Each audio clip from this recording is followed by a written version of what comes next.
জন্য আমি বললাম আমাদের জন্য, আমাদের প্রতিদিন, আমাদের রাত, আমাদের দিন, আমাদের সকাল, আমাদের দুপুর, আমাদের জানুয়ারি, আমাদের ফেব্রুয়ারি, আমাদের শনিবার, আমাদের রবিবার বরাবর বরাবর বরাবর। এক বুজুর্গকে জিজ্ঞেস করছিল যে আগামীকাল যদি আপনি জানেন ঠিক আগামীকাল রাত 11টা বাজে আপনার মৃত্যু হবে, এখন থেকে নিয়ে 24 ঘন্টা আর আপনার হাতে আছে চূড়ান্ত, আপনি এই 24 ঘন্টা সময় মৃত্যুর পূর্বে আপনি কি কাটাবেন? আমরা কিতাবে পড়ছি ওই আল্লাহর ওলি বলছে যে খোদার কসম গত 40 বছর আমি যেভাবে কাটাইছি আগামী 24 ঘন্টা আমি এভাবেই কাটাবো। অর্থাৎ আমি প্রতিদিনই এরকমটা ভাবছি আজ আমার শেষ দিন, আজ কাজে আমি প্রতিদিনই আল্লাহর আনুগত্যের উপরে আছি, আল্লাহর নাফরমানি ছাড়ার চেষ্টা করছি। তো প্রতিদিন যা করছি আজও তাই করব। আগামী 24 ঘন্টাও 5 ওয়াক্ত নামাজ পড়তে চেষ্টা করব, আগামী 24 ঘন্টাও আল্লাহর আনুগত্যের উপরে থাকতে চেষ্টা করব, আগামী 24 ঘন্টাও আল্লাহর নাফরমানি ছাড়তে চেষ্টা করব। এই তো কথা। এনার ভিন্নতা কি? এনা আমার ভিন্নতা কি? অতএব আমার বলার উদ্দেশ্য এই কথা যে মাহে রমজান আমাদের সামনে, আমাদের মূল টার্গেট রমজান, ইমানদারের মূল স্বপ্ন রমজান। রাসূলুল্লাহ সাল্লাল্লাহু আলাইহি ওয়াসাল্লাম তিনি 2 মাস লাগাতার দোয়া করতেন, আল্লাহ আমি রমজান চাই, আর মাত্র 2টা মাস মাওলা আমি এই সময় কবরে যেতে চাই না। হাদিসের মধ্যে আছে নবীজি সাল্লাল্লাহু আলাইহি সাল্লাম কোনদিন কোন প্রয়োজনে দুনিয়া থাকতে চান নাই। দুনিয়াবি কোন প্রয়োজন, মানুষ যেমন দুনিয়াবি প্রয়োজনে থাকতে চায় জোর মাস করে কদ্দুর দোয়া করবেন এই 3 নম্বর ফলাগা যদি আল্লাহ আল্লাহ করে বিদেশ পাঠাইতারি, আর এই ছোট গামাইয়া আছে যদি বিয়া দিতারি, দোয়া করবেন 3 তালার ফিলার উঠতে গেছে কোন রকমে সাড্ডা ঢালাই দিতে পারলে আল্লাহ আল্লাহ করে যদি এই কদ্দুর কাম গুছাইতারি, এরপরে যদি মরেও যাই আর দুঃখ নাই, আমরা আমালাই কদ্দুর বাস করে একটা সাপ দিয়া এমন দোয়া দিবেন জাঁতা দিয়া, যাতে করে ফেরেশতা কোনোভাবে আমারে আইলেও যাতে এদিকে এদিকে জায়গা আমার যাতে না ডরে, কারণ আমার 3 তালার ঢালাই, আমি ঢালার দিন বড় রিস্ক। একটা বালু যদি কম দেয়, এক ওরা যদি সুরকি কম দেয়, আমার বিল্ডিংটা দুর্বল হয়ে যাবে। আমি কবরে থাকবো তখন একটা টেনশন থাকবো আমার জি ফুটটি জানি বিল্ডিংটা জানি লড়েনি। আর এ না ফরমান রে বাঁচতে চাচ্ছে বিল্ডিং এ ঢালাই লেগে, মরতে চাচ্ছে না, বুড়া মিয়া সুস্থ হয়ে গেছে, মরে না। কেন মরতেছেন না? কা নাতিগার বিয়ার লেগে, এই ছোট নাতিগার বিয়া দেখতে চাইলে উনি মরে আর দুঃখ নাই। এই নি দুনিয়ার আয়োজন, এই কি মুমিনের চাওয়া? আল্লাহ নবী সাল্লাল্লাহু আলাইহি সাল্লাম হাদিসের বক্তব্য দ্বারা বোঝা যায় নবীজি 2টা কারণে শুধু দুনিয়াতে থাকতে চাইছেন, হায়াত চাইছেন দুনিয়া। এই একটা হলো রমজান মাসের 2 মাস আগে নবীজি আরো 2 মাস হায়াত চাইছেন রমজান পাওয়ার জন্য। আরেকটা হলো আল্লাহ নবী সাল্লাল্লাহু আলাইহি সাল্লাম একাধিকবার হায়াত চাইছেন শাহাদাতের মৃত্যু বারবার পাওয়ার জন্য। নবীজি সাল্লাল্লাহু আলাইহি সাল্লাম বলেছেন আমার দিল চায় আমি একবার আল্লাহর রাস্তায় জিহাদ করে শহীদ হই, আবার জীবিত হই, আবার শহীদ হই, আবার জীবিত হই, আবার শহীদ হই, এবং শেষবারে যেন শাহাদাতের মৃত্যুই লাভ করি। এই জন্য নবী সাল্লাল্লাহু আলাইহি সাল্লাম হায়াত চাইছেন আরেকবার শাহাদাতের জন্য। হযরত আব্দুল্লাহ ইবনে হুযায়ফা রাদিয়াল্লাহু আব্দুল্লাহ ইবনে হুযাফা আস-সাহামী রাদিয়াল্লাহু তাআলা আনহু, খ্রিস্টান বাহিনী ওনাকে যুদ্ধের ময়দানে বন্দী করে চূড়ান্ত ভাবে খ্রিস্টান সেনাপতি উত্তপ্ত বড় কড়াইয়ার তেল গরম করে সিদ্ধান্ত দিছিলেন ওনাকে যেন কড়াইয়ার তেলের মধ্যে ফেলে শেষ করে দেওয়া হয়, শহীদ করে দেওয়া হয়। তো যখন কড়াইয়ার তেলের সামনে ওনাকে নিচে, তখন উনি কাঁদতেছিলেন। তখন খ্রিস্টান সেনাপতি বলছে তোকে তো বারবার বলছিলাম খ্রিস্ট ধর্ম গ্রহণ করতে, তুমি তো তখন গ্রহণ করলা না, এখন মৃত্যুর মুহূর্তে কাঁদতেছ কেন? তখন কিতাবে স্পষ্ট আছে, উনি বলছে আল্লাহর কসম হে সেনাপতি, আমি মৃত্যুর ভয়ে কাঁদতেছি না, বরং কাঁদতেছি এই একটা আশা কইরা আল্লাহর কাছে কেঁদে কেঁদে মনে মনে বলতেছি মাওলা এমন শাহাদাতের মৃত্যু যদি তুমি আমারে 100 বার দিতে, তো আমি 100 বার তোমার জন্য শাহাদাত বরণ করতাম। আমি তোমার কাছে শহীদি মরণ চাই 100 বার। শহীদ মরণ চাই শতবার। সেদিন আমি দেখলাম হাদিসে স্পষ্ট বর্ণনা আছে, আল্লাহ নবী সাল্লাল্লাহু আলাইহি সাল্লাম বলছেন, জান্নাতি বান্দা ছেলেরা তোমাদের জন্য এটা উৎসাহ, আজকে যৌবন আল্লাহর কাছে এত পছন্দের যে আল্লাহ তাআলা নবী সাল্লাল্লাহু আলাইহি সাল্লাম বলছে, জান্নাতে যত মুমিন পুরুষ এবং নারী যাবে, জান্নাতি হবে, প্রত্যেক বছরের যুবক এবং যুবতী হবে। মানে আল্লাহ যেন গোটা জান্নাতকে সাজাবেন যুবক দ্বারা। আল্লাহ বলে ডানে বামে সব নওজোয়ান, মুখটুকা নাই, চুলান টুলাইন নাই, সব যুবক। 33 বছরের যুবক। আমার সেদিন মনে হয় যেন মনে হয়েছে হাদিসটা পড়ে, তো ওই কয়দিন আগে যে শহীদ শরীফ ওসমান হাদি, এই যুবক 33 বছরের যুবক ছিল, 33 বছর তার বয়স। আল্লাহ তাআলা যেন তাকে জান্নাতের বয়স পূর্ণ করে এবার যেন আল্লাহ বলছে চলে আয়, যা আমি তোকে জান্নাত দিলাম।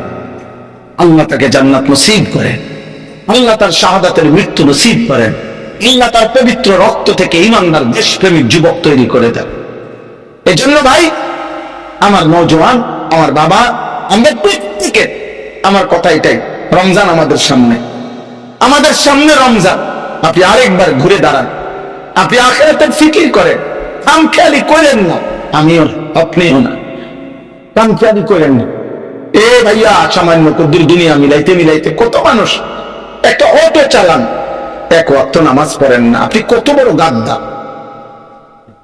একটা সিএনজি চালান, আপনি এক ওয়াক্ত নামাজ পড়েন না, আপনি কত বড় গাদ্দা। একটা সামান্য দোকানদারি করেন, আহারে আল্লাহ, কত দোকানদারি করতে গিয়ে না ফরমান, তোমার আল্লাহকে একটা সেজদা দাও না। আস্তাগফিরুল্লাহ, আস্তাগফির। হাই যুবক, হাই মুসলমান, এমন মালিক কেমনে ভুলে গেলেন, এমন মালিক কেমনে ভুলে গেলেন? অথচ আল্লাহ তাআলা বলে, বান্দা হাসরের দিন যদি কোন মুমিন জাহান্নামী হয়, তো আল্লাহ যেন বলবে, বান্দা তোমার আমি একটা হিসাব বলি, আমি আল্লাহ প্রত্যেক বছর শবে বরাত দিছিলাম গুনাহ মাফ করার জন্য, শবে কদর দিছিলাম কোটি কোটি বান্দার গুনাহ মাফ করার জন্য। পুরাটা রমজান ওয়ালিল্লাহি উতাকাউ মিনান নার, হাদিসের পরিষ্কার বক্তব্য। আল্লাহ নবী বলেন, রমজানের প্রত্যেক রাতে আল্লাহ তাআলা কোটি কোটি বান্দার জাহান্নাম থেকে মুক্তি দেয়, আর শেষ দশকে আল্লাহ তাআলা জাহান্নাম থেকে মুক্তির যেন লাইন ভরায়া দেয়, স্রোত উঠায়া দেয়। আল্লাহর রহমের দরিয়া, মাগফিরাতের দরিয়ায় যেন ঢেউ খেলে। তো আল্লাহ বলেন, এত বড় রমজান দিলাম, রহমত দিলাম, মাগফিরাত দিলাম, জাহান্নাম থেকে মুক্তির ব্যবস্থা রাখলাম, শবে কদর দিলাম, শবে বরাত দিলাম, জুমার রাতে গুনাহ মাফ করাইলাম, জুমার দিনে গুনাহ মাফ করাই, জিলহজ মাসের 10 রাত আমি আল্লাহ অগণিত গুনাহ মাফ করি, মুহররম মাসের আশুরা অগণিত গুনাহ মাফ করি, আরাফাতের ময়দানে আমি লক্ষ বান্দার গুনাহ।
প্রথাগত একটা পড়ালেখা করায়, ও 10 জনে স্কুলে পড়ায়, তারপরে স্কুলে ভর্তি করাই দিছে, 10 জনে কোনো মাদ্রাসা ভর্তি করাই দিছে আর কি। পরে হেবড়া পড়ে, ওর ভাবনা হইলো ওই পড়ে। আরে ভাইয়া পড়ে যে, আপনি তো কমপক্ষে হিসাব কিতাব বুঝা উচিত যে আমার ছেলেটা 16 বছর বয়স, পড়ালেখা করে বলে তো তে যে মুসলমানের বাচ্চা একদিনও 365 দিনে কোনোদিন ফজরের নামাজ পড়ে না, এটা কি জাতের মুসলমান? এটা মানুষ না জানোয়ার? এটা কি মানুষ হইতেছে না জানোয়ার হইতেছে? এটা সারাদিন এটা মোবাইল এটা টিপে, এটা কি ধরনের মানুষ? এটা যে সারাক্ষণ চুল কতগুলারে জঙ্গলি জানোয়ারের মতো, বেঈমান মুশরিকের চুলের মতো সারাক্ষণ চুল এটারে ফিরায়, এটা লইয়া একবার এদিকে ঘুরা এদিকে ঘুরা। আপনি বুঝেন না এটা মাতাল না? আপনার তো এটা ভাবা উচিত, আর এটা আমার ছেলে, ওই করতেছেটা কি, ওই করছেটা কি? আস্তাগফিরুল্লাহ। এই জন্য বললাম তোমরা ছেলেরা আজকে বড় একটা সুযোগ পাইছো। অভিভাবকের প্রচন্ড ব্যস্ততা এবং অভিভাবকের দুনিয়ার প্রচন্ড নিজের কারণে আজকে ফাঁকি দিয়া তোমরা সুযোগ পাইয়া লাইছ, যে সুযোগের কারণে তোমরা নিজের মতো করে জীবন বরবাদ করে দিচ্ছ, বরবাদ করে দিচ্ছ। নাহলে বাস্তবতা আসলে মুসলিম পরিবার আরেকটু সচেতন হওয়ার কথা। এক একটা মুসলিম পরিবার আরেকটু সংঘবদ্ধ, পারিবারিক বন্ধন আরেকটু জোরালো হওয়ার কথা ছিল। কিন্তু স্বামী জানে না স্ত্রীর পছন্দ রুচি কি, স্ত্রী জানে না স্বামীর পছন্দ কি, বাবা জানে না তার ছেলেটা সেই বিকাল 3টা বাজে বের হয়ে রাত 11টা পর্যন্ত কোত্থেকে ঘুরে আসছে, ছেলে জানে না তার বাবা কোত্থেকে আসছে। যার যে সুবিধা মতো গুনাহ করতেছে, যার যে সুবিধা মতো। কেউ চা দোকানে আড্ডা দিতেছে, কেউ মোবাইল নিয়ে বন্ধুদের সাথে আড্ডা দিতেছে, কেউ পাশের বাড়ির মহিলাদের সাথে গল্প গান নাটক সিনেমা অথবা বাজারে মার্কেটে ঘুরতেছে। যার যে মতো দুনিয়া ভোগ করছে। বুঝছেন? এই জন্য বললাম মূল বাস্তবতা এটা, সত্য কথা এটা। মুসলিম পরিবার আরো একটু পারস্পরিক বন্ধন আরো একটু গভীর হওয়ার কথা ছিল। বাবার জিজ্ঞাসা করার কথা যে বাপ তুমি নামাজ পড়ো না কেন? স্বামীর জিজ্ঞাসা করার কথা স্ত্রীকে, স্ত্রীর জিজ্ঞাসা করার কথা স্বামীকে। আল্লাহ নবী সাল্লাল্লাহু আলাইহি ওয়াসাল্লাম বলছেন, রাহিমাল্লাহু রাজুলান আইকাযা যাওজাহা। আল্লাহ নবী বলেছেন ওই স্বামীর উপরে আল্লাহ রহমত বর্ষণ করে যে তার স্ত্রীকে ফজরের নামাজের জন্য জাগিয়ে দেয়। ফাইন আবাত, যদি সে ফজরের জন্য উঠতে অস্বীকার করে, বিরক্তি করে, তো নাদাহা ফি ওয়াজহিল মা, তাহলে স্বামী তার চেহারায় পানি ছিটায় দেয়। উঠতে হবে তুমি, চোখে মুখে পানির ছিটা দিয়া দেয়। আল্লাহ নবী বলেন এমন স্বামীর উপরে আল্লাহ রহমত নাজিল করে। এরপরের হাদিস, পরের অংশ এই হাদিসেরই, ওয়া রাহিমাল্লাহু ইমরাআতান আইকাযাত যাওজাহা। আল্লাহ ওই স্ত্রীর উপরে রহমত নাজিল করে যে তার স্বামীকে ফজরের নামাজের জন্য জাগিয়ে দেয়, ফজরের জন্য জাগিয়ে। ফাইন আবা নাদাহাত ফি ওয়াজহিল মা, যদি স্বামী উঠতে অস্বীকৃতি জানায় তো স্ত্রী তার চোখে মুখে পানির ছিটা দিয়ে দেয়। আল্লাহ নবী সাল্লাল্লাহু আলাইহি সাল্লাম বলেন এমন স্ত্রীর প্রতি আল্লাহ তাআলা রহমত নাজিল করে। এরপরে শুনেন নবীজি সাল্লাল্লাহু আলাইহি সাল্লাম বলেন, ইযা আইকাযা আর-রাজুলু আহলাহু ওয়া সাল্লা বিহিম জামিআন কুতিবা ফিদ যাকিরিন আল্লাহ কাসীরান ওয়াদ যাকিরাত। আল্লাহ নবী বলেন যদি কোনো পুরুষ তার পরিবারের সদস্যদেরকে ফজরের নামাজের জন্য জাগিয়ে দেয়, অতঃপর সকলেই ফজরের নামাজ আদায় করে, খোদার কসম নবী বলেন আল্লাহ তাআলা তাদেরকে বেশি বেশি জিকিরকারী, আল্লাহর জিকিরকারী পুরুষ এবং বান্দা নারীদের অন্তর্ভুক্ত আল্লাহ তার নাম উঠায় দেয়। সুবহানাল্লাহ। বলে পরিবারের বন্ধন তো ছিল এই কথা, স্বামী স্ত্রীকে উঠায় দিবে, স্ত্রী স্বামীকে জাগায় দিবে, স্বামী তার পরিবারের সদস্যদেরকে, পুরুষ স্ত্রী কন্যা ছেলে মেয়েদেরকে নামাজের জন্য উঠাবে। এটা ছিল কথা, এটারে বলে পরিবার।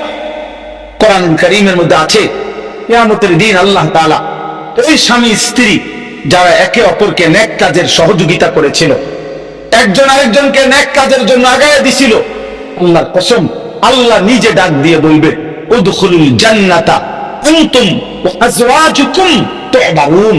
হে ঈমানদারেরা, তোমরা তোমাদের স্ত্রীদেরকে সাথী করে খুশি খুশি জান্নাতে ঢোকো, জান্নাতে ঢোকো। আনতুম ওয়া আজওয়াজুকুম, তোমরা এবং তোমাদের স্ত্রীদেরকে নিয়ে, স্ত্রীদেরকে নিয়ে। হ্যাঁ,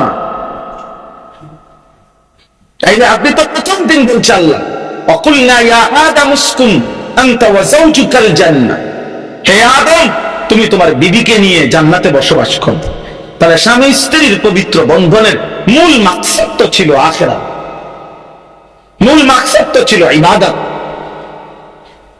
পরিবারের মূল বন্ধন, একটি পরিবার একসাথে থাকা, এটার মূল বন্ধন তো ছিল ইবাদত, আখিরাত। আজ আমরা কি শুরু করলাম?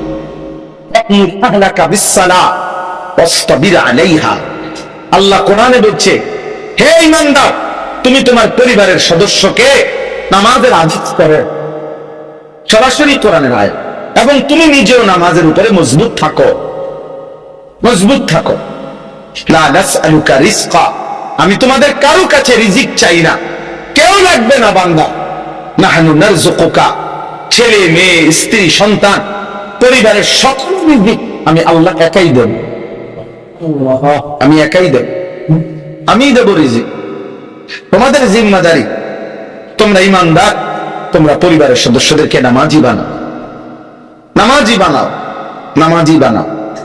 এই জন্য বাপ বললাম, যাদের আখিরাত দরকার, যাদের নেকি দরকার, যাদের জাহান্নাম থেকে বাঁচা দরকার, তাদের জীবনের ধারা একরকম।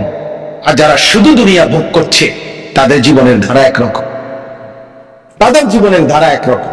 কোরআনুল কারীমে আল্লাহ তাআলা বলছেন, ওয়াদারনি ওয়াল মুকাদ্দিবিনা উলিন নি'মাতি ওয়া মাহিলহুম কালিলা। আল্লাহ বলছে মিথ্যাবাদী নাফরমান পাপীদের জন্য অল্প কিছুক্ষণের দুনিয়া ছেড়ে দাও, দাও খাইতে দাও। ইন্না লাদাইনা আনকালা ওয়া জাহিমা, আর শুনে নাও এই নাফরমানদের জন্য আমি আল্লাহ আগুনের শিকল আর জাহান্নামের ধাউ ধাউ আগুন রেডি করে রেখেছি।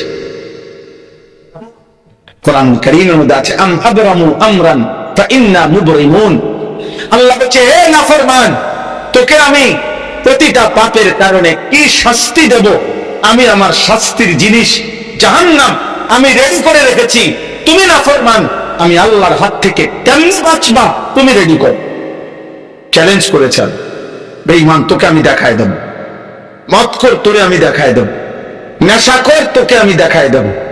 ভাত খাওয়া, ভাত আটকাইতাম না, ভাত খা, ভাত আমি খাবার খাওয়াবো, দুনিয়া ভোগ করতে দেবো, দুনিয়া আমি কুত্তারেও ভোগ করতে দেই। যে মাটিতে আমরা খাই, ওই মাটির এক পাশে কুত্তাও খায়। কোনো না কোনো জায়গায় আমরা ঘুমাই, কুত্তাও কোনো না কোনো জায়গায় ঘুমায়। আমরা যেমন যৌন চাহিদা পূরণ করি, আমার বাচ্চা কাচ্চা হয়, কুত্তাও যৌন চাহিদা পূরণ করে, ওরও বাচ্চা কাচ্চা হয়। তাহলে বলছে দুনিয়া তো বাদশা আছে না, বড় লোকের অনেক কিছু এমনও ফিরে থাকে,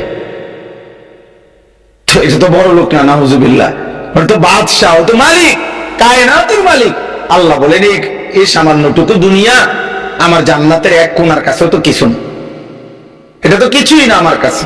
সবচেয়ে ছোট জান্নাত আমি যাকে দেব, সেটাই তো 10 দুনিয়া বরাবর। সবচেয়ে ছোট শেষ জান্নাত যাকে দিবে, তারটাই তো 10 দুনিয়া বরাবর। অতএব দুনিয়াটা আমার কাছে কি? দুনিয়াটা আমার কাছে কি? কিছুই না, কিছুই না, কিছুই না। একটা মাছির ডানা পরিমাণ মূল্য নাই।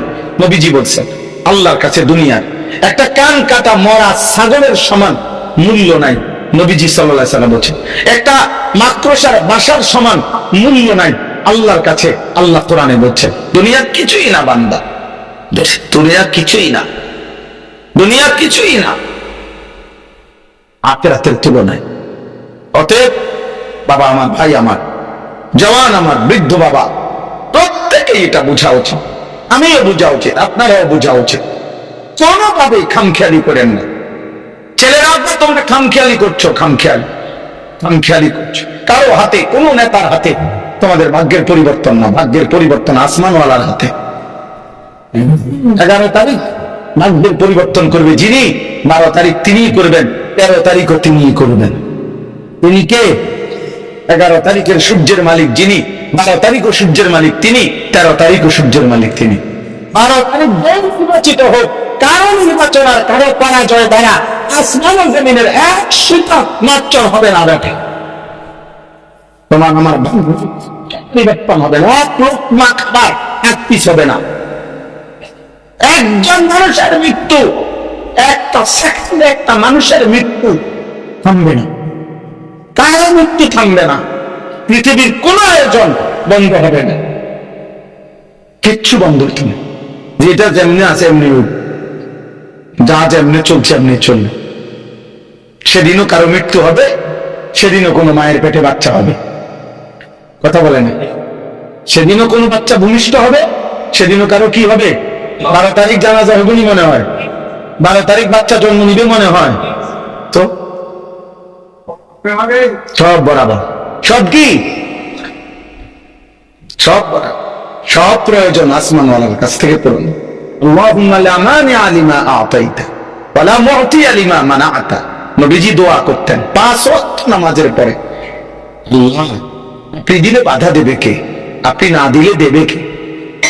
হায় কারীম ওয়ালা ইয়ানফাউ যাল জাদ্দি বিনকাল জাদ।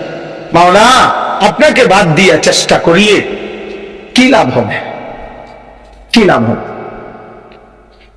কি লাভ হবে আম্মা। অতএব প্রিয় ভাই আমার, নওজোয়ান সাথী আমার, বুঝমান আব্বা, শুধু শুধু দুনিয়া কামরা কামড়ি, দুনিয়া তো আল্লাহ ফেলেই রাখছে, এটা একটা ফালতু জিনিসটা আল্লাহ ফালাইয়াই রাখছে, কীর্তন কামরা কামড়ি করে। এই কয়টা ভাত খাওয়ার জন্য এত মিথ্যা বলার কি দরকার, দুনিয়ার এই কদ্দুর পদ পদবীর জন্য এত জোর জুলুমের কি দরকার, একটা বিল্ডিং আর এক সেট সোফার জন্য এত সুদ খাওয়ার কি দরকার, এত কিস্তি নেওয়ার কি দরকার। কষ্ট করেই থাকেন, এক দুনিয়াই তো অল্প কয়দিনই, কোনো না কোনো ভাবে তো রাত ভোর হয়েই যায়। ফাঁসির রাতও ভোর হয়, বাসর রাতও ভোর। রাজপ্রাসাদের লোকটাও খবরে যায়, জীর্ণ কুটির খুঁড়ে ঘরের লোকটাও খবরে যায়। নওজোয়ান তোমরা ভাইবো না, কোনোভাবে আব্বা, কোনোভাবে কোন দুনিয়া যে চায় এমন কারো জন্য তুমি ব্যবহৃত হইও না। তুমি মুসলমানের বাচ্চা, নওজোয়ান, তোমার যৌবন, তোমার শরীর, তোমার স্বাস্থ্য, তোমার রক্ত, তোমার বুদ্ধি, তোমার বিবেক কোনোভাবে দুনিয়াদারের জন্য 100টা ব্যবহার করে না। ইনশাআল্লাহ পারলে আল্লাহর জন্য জান দাও, আল্লাহর জন্য পারলে কাউর জন্য জান দাও, পারলে আল্লাহকে সেজদা দাও, রবের কাছে পেশ করো, মাওলা আপনার দ্বীনের জন্য যদি আমার এনে সাহাবায়ে কেরাম নিজেকে পেশ করতেন। হাদিসের মধ্যে আছে উহুদের যুদ্ধের দিন দুইজন কিশোর সাহাবী, রাফি ইবনে খাদিজ, সামুরা ইবনে জুনদুব, এই দুইজন সাহাবী কিশোর, 15 বছরের দুইজন সাহাবীর মধ্যে একজন একটু সাইজে, রাফি ইবনে খাদিজ লম্বা ছিল, আল্লাহ নবী সাল্লাল্লাহু আলাইহি সাল্লাম ওনাকে অনুমতি দিয়েছেন। সামুরা ইবনে জুনদুব এই সাহাবী 15 বছরের সমবয়সী, ওনার একসাথে লাইনে দাঁড়াইছিলেন, কিন্তু উনি একটু খাটো, অথবা কিতাবে লিখছে উনি যিনি চান্স পাইছে উনি বুড়া আঙ্গুলের উপরে একটু ভর দিয়া এই কিশোর সাহাবী উঁচা করে দেখাইছে নিজেরে, যাতে করে অনুমতি দেয়। তো উনি আর এটা বুঝে নাই হয়তো, উনি ওনার আব্বার কাছে জড়ায় ধরে কাইদা অজরে বলছে, আব্বা আমারে তো নবী নিষেধ করলো, আমারে নাকি নিবে না যুদ্ধের জন্য, আপনি গিয়ে আমার জন্য একটু বলেন, ওরে যে নিচে ওর দেখতে লম্বা হলে কি গায়ের শক্তি আমার গায়ে বেশি, আপনি জিজ্ঞাসা করেন, আপনি নবীকে বলেন শক্তি আমার বেশি। আল্লাহ নবী সাল্লাল্লাহু আলাইহি সাল্লামের কাছে যখন সাহাবীর বাবা এ কথা বলছে, এক বাবা বলতেছে সন্তানের জন্য, আল্লাহ নবী বলেন তো তাইলে কুস্তি লাগো। তো কুস্তি লড়ছে, এই সাহাবী ওনাকে পরাজিত করছে। আল্লাহ নবী বলছে ঠিক আছে, দুজনেই চলো, দুজনেই চলো। পড়ালেখা করাইছেন, বাকি মানুষ বানাইতে হইলে আপনি বলতে পারবেন না। যদি কোন সন্তান, আমার সাফ কথা, রাগ করেন আর গুসা করেন, মুসলমান ঘরে জন্ম নিয়ে মুসলিম পরিচয়ধারী কোন বাচ্চা যদি সেজদা না দেয়, আল্লাহ সেজদা দেয় না, নামাজ পড়ে না, আমি কোরআনুল কারীম হাতে ধরে বললাম ওই উপার্জনকারী প্রাণী হয়েছে, কিন্তু মানুষ হতে পারে নাই, মানুষ হতে পারে নাই, মানুষ হতে পারে নাই। নিচে মানুষ নাইকা কথাইটা। তুমি বাবা উপার্জনকারী ইকোনমিক্যাল এনিম্যাল বানাইছো, এর একটা অর্থনৈতিক প্রাণী, উপার্জনকারী একটি প্রাণী, ভোগের একটা প্রাণী বানাইছো। ওই দুনিয়া ভোগ করতে শিখছে, দুনিয়া ভোগ করে, সে দুনিয়ার মজা মারাটা শিখছে, আর কিছু অর্জন হয় না। মানুষ হয় না, গোলামিবিহীন মানুষ হয় না, সেজদাবিহীন মানুষ হয় না, আল্লাহকে না চিনলে মানুষ হয় না, মালিকের কথা কলিজায় ধারণ না করলে মানুষ হয় না, আল্লাহর কথা না শুনলে মানুষ হয় না, আল্লাহর কথা না ভাবলে মানুষ হয় না, আখিরাতের ফিকির না করলে মানুষ হয় না। প্রমাণ কি? কোরআনে আল্লাহ বলছে, নাফরমানের দিল আছে, আমাকে নিয়ে ভাবে না, নাফরমানের চোখ আছে, আমার কুদরত দেখে না, নাফরমানের কান আছে, আমি আল্লাহর কথা শুনে না। আল্লাহ পরিষ্কার বলছে, উলাইকা কাল আনআম, এটা মানুষ না, এটা জানোয়ার। এটা কি? আপনি বলেন নয়তো তর্জমা কি? আপনি শুনছেন না হুজুরদের কাছে? এটা উলাইকা কাল আনআম বাল হুম আদাল, বরং আল্লাহ বলেন জানোয়ারের চাইতেও নিকৃষ্ট। এ কথা সাংঘাতিক, লজ্জার কথা। মানে এটা জানোয়ারও না। কেন? আমি কিতাবে পড়ছি, কোন পাপীকে, কোন নাফরমান ব্যক্তিকে কোন জানোয়ারের সাথে যদি তুলনা দেয়, জানোয়ার প্রতিবাদ করে, আল্লাহ ওর সাথে আমার মিলাইলো কেন? মনে করেন কাউরে যদি বলল, তুই বেটা নামাজ পড়ো না, আল্লাহ মানো না, হালাল হারাম পার্থক্য করো না, তো তুমি একটা জানোয়ারের মতো। তো জানোয়ারও বলবে, আমার সাথে ওরে মিলাইলেন কেন? আমাকে তো আল্লাহ তাআলা হালাল হারামের বিধান দেয় না। বুঝেন নাই কথা? তাহলে আপনি আমার লগে মিলাইলেন কেন? আমি যদি বলি সে কুকুরের মতো, না কুকুরের মতো হতো না, কুকুর তো প্রতিবাদ করবে। কুকুর বলবে, ভাই আপনি ইনসাফ করেন, আপনি বলেন আমারে আল্লাহ তাআলা নামাজের কথা বলছেন, তো আপনি আমার লগে এর মিলাইলেন কেন? আমাকে তো নামাজের আদেশ করেই নাই। তা আমি নামাজ পড়ি না এই কারণে যে আমার উপরে আদেশ নাই, কিন্তু ও পড়ে না কেন? ভেদিগা তার উপরে নামাজের আদেশ নাই, আমাদের উপরে নামাজের আদেশ নাই, তো তাইলে আমার লগে কি কুকুরের তুলনা চলে? ছাগলের তুলনা চলে? গরুর তুলনা চলে? তো তোর কোন প্রাণীর লগে তুলনা দিত? কোন প্রাণীর সাথে তো মিলে না। এই জন্য আল্লাহ বলছে বালহুম আবাল। প্রথম তো বলছিলাম জানোয়ার, আল্লাহ বলছে না না, আরো নিচে নামে। কারণ জানোয়ার আর মানুষের মাঝখান দিয়ে আবার কোনো আইটেম নাই, এনো একটা ফেন্স, এই জন্য নিচে নামাইতে। মানে এটা মানুষও না, ছাগলও না, তো মাঝখান দিয়ে কিটা প্লাস্টিক, মানে মাঝখানে তো কিছু নাই, মানে মাঝে কোনো প্রাণী নাই, কিছু নাই আর কি। তাহলে হয় মানুষ, নয় জানোয়ার, নয় জানোয়ারের চেয়ে নিকৃষ্ট। এটাই কোরআনে বলছে, ইনসান হও আর নাই তো জানোয়ার হবা, তো জানোয়ারের চেয়ে নিকৃষ্ট। নাউযুবিল্লাহ। আল্লাহ আমাদেরকে বুঝ দান করেন। আমার ভাই, আমার বন্ধু, আমি আর লম্বা করতে চাচ্ছি না, আমার এটাই বক্তব্য, এতটুকুই। আমার শায়েখ আরিফ বিল্লাহ হাকিমুন নফস আল্লামা মুফতি মুশতাকুন নবী কাসিমি হযরত বয়ান করেছেন, উলামায়ে কেরাম বয়ান করেছেন।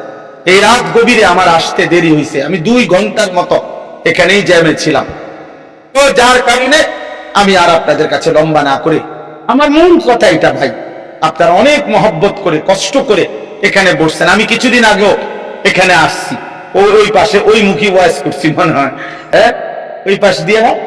জি, আমার প্রিয় ভাই মাওলানা মুফতি উসমান গনি, ওনার যে ছোট্ট মাদ্রাসা নতুন শুরু করেছে, এই মাদ্রাসার উদ্বোধন উপলক্ষে দোয়ার আয়োজন হয়েছিল। আমি সেখানে অল্প একটু সময় কথা বলছিলাম, ওই সেদিনও বলছিলাম যে ইনশাআল্লাহ আজকে আসবো, বাকি জ্যামে পড়ে আমার আর একটু দেরি হয়ে গেল।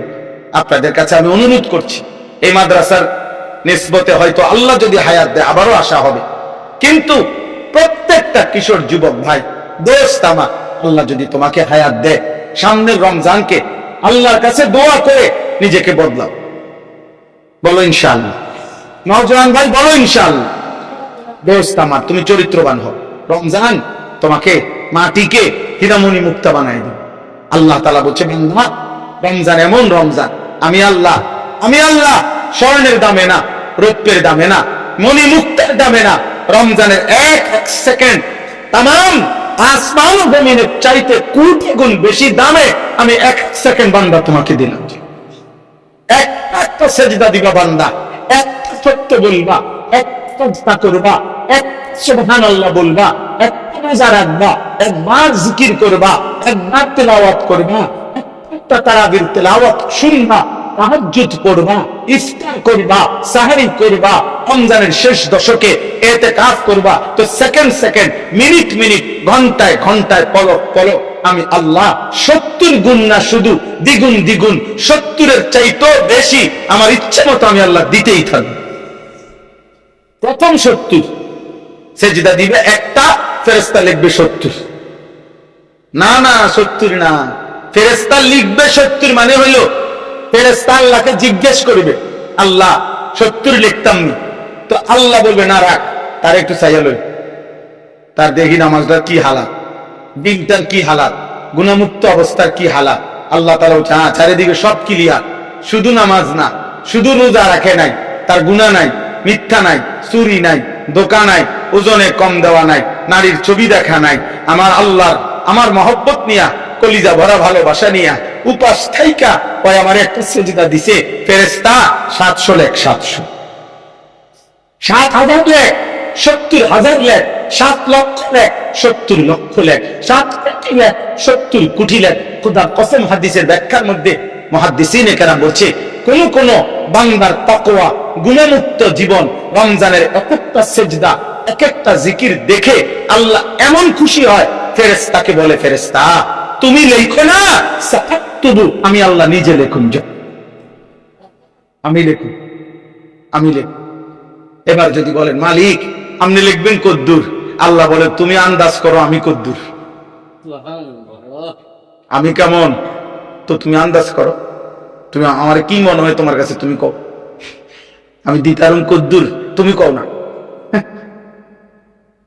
সুবহানাল্লাহ।